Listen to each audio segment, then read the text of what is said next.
안녕하십니까. 2022년 9월 6일 화요일입니다. 코패스 동반자 채널에서 오늘은 인도와 중국 자체 건조 항공모함과 함재기의 대결, 중국은 엔진에서 모두 열세, 이런 주제로 말씀을 드리기로 하겠습니다. 오늘 영상 내용의 주제는 말씀드린 것과 같이 아시아에서 러시아산 항공모함의 기술을 갖고 항공모함을 자체 건조해서 보유하고 있는 나라가 바로 인도와 중국입니다. 그래서 두 나라가 어떤 과정을 거쳐서 러시아의 항공모함을 도입했고, 그리고 어떻게 기술을 발전시켜 나갔나, 이거를 말씀드리려고 하는 겁니다. 물론 태국과 일본도 항공모함이 있습니다. 그런데 두 나라의 항공모함은 러시아 기술이 아니기 때문에 제외를 한 겁니다. 그리고 태국의 항공모함은 작전을 거의 못하고 있죠. 그래서 현실적으로 인도와 중국의 항공모함을 비교를 해드리는 것 뿐이니까 이 점을 양해 바랍니다. 일단 인도는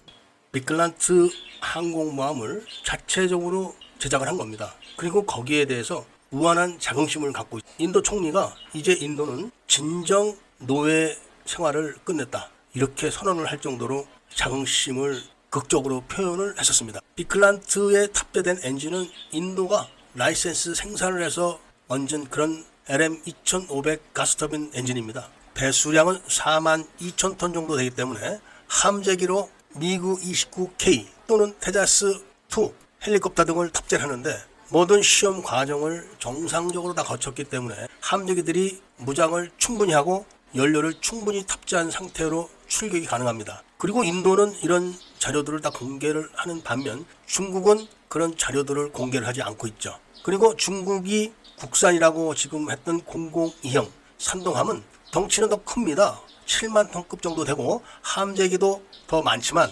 함재기들이 무장을 충분히 하지 못하고 연료를 충분히 실지 못한다, 이런 거는 이미 잘 알려져 있습니다. 그리고 엔진도 전기 추진식으로 알려져 있지만 우리나라 언론에서는 디젤 추진식이라고 또 보도를 하고 있습니다. 그리고 시험 과정 이런 것들이 전혀 발표되지 않고 있기 때문에 신뢰성이 아주 낮습니다. 그리고 중국은 항공모함 운영 경력이 아주 짧습니다. 거기다가 항공모함으로 해전을 치른 경험이 전혀 없는 나라입니다. 그런 반면에 인도는 항공모함을 아시아에서 가장 오랫동안 경험을 하고 있는 그런 나라이고 해전을 치른 나라입니다. 그것도 항공모함을 사용해서 해전을 치렀던 경험이 있고, 그래서 항공모함의 중요성을 아주 잘 인식하고 있는 그런 나라입니다. 현재까지는 인도가 항공모함 4척을 운영을 하고 있고 중국은 2척을 운영을 하고 있습니다. 한 척은 지금 가동을 못하고 있죠.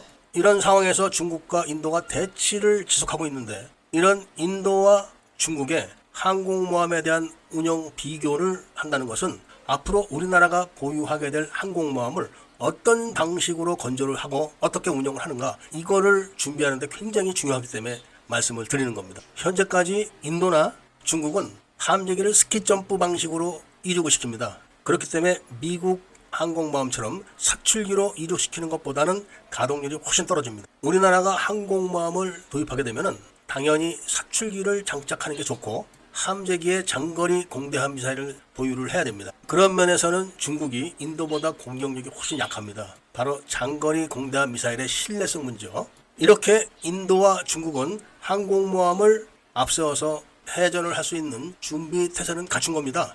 여기서 인도의 비클란트 항공모함이 취역을 한 상태에서 작전 태세를 갖추고 작전을 하는 내용들이 이제 보도가 되게 되면은 그 성능이 확인이 될 겁니다. 그렇게 해서 성능에 문제가 없다, 그리고 설사 일부 문제가 드러난다고 해도 인도는 그거를 극복을 하는 것을 발표를 하기 때문에 모든 것을 감추고 속이고 있는 중국의 항공모함 전력보다는 우세하다고 할 겁니다. 비클란트 항공모함이 성능 시험을 한 항목은 대략적으로 선체에 대한 점검을 제대로 했다고 합니다. 특히 격벽 같은 것에 대한 점검을 충분히 했고 기동 시험을 충분히 해가지고 거기에 대한 만족한 성과를 얻었고, 그리고 추진과 발전, 배전, 항공모함의 항법, 그리고 통신계통의 점검과 최종적으로 추진계통에 대한 내구성 확인까지 다 마쳤다고 합니다. 이 정도면은 제대로 다 한 거 아니겠습니까?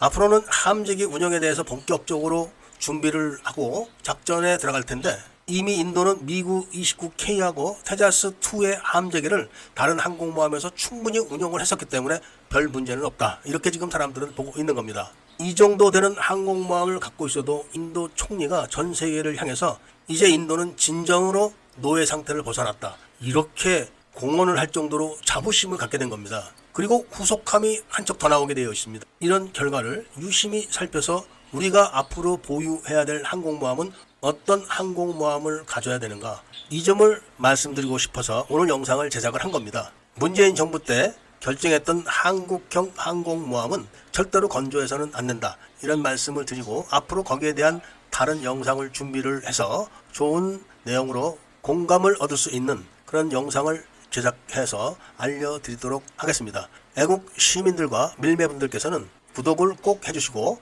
좋아요와 알림 설정을 부탁드리고 이야기를 들어주셔서 감사드립니다.